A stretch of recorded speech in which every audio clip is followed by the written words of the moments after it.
And now for another edition of Storytime with Trinity.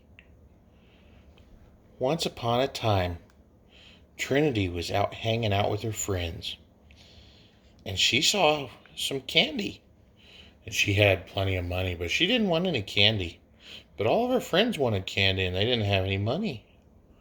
And so Miss Trinity looks at her friends and says, "Well, I could loan you each a nickel, and then you could each have a piece of candy."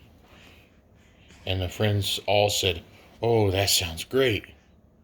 Miss Trinity said, "But each day that you're late paying me, you have to give me an extra penny."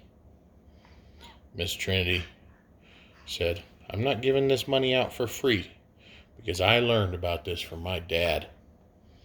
And all the friends agreed that that would be fine. And the first day after they bought their candy, one of Trinity's friends came up to her and gave her 6 cents.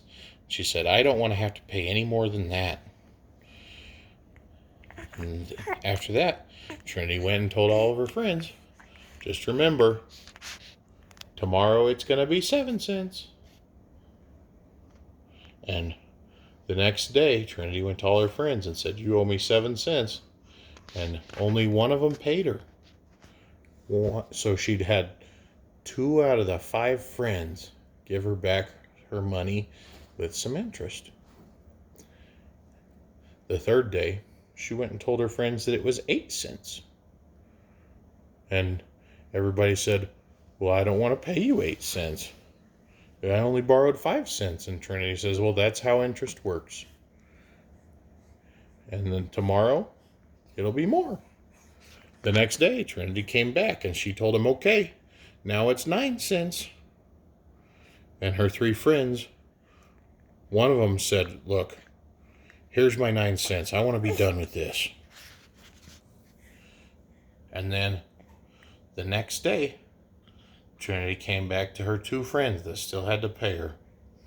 And she looked at the one and said, "Where's my money?" And the first friend said, "I ain't paying you no 10 cents. I only borrowed 5 cents."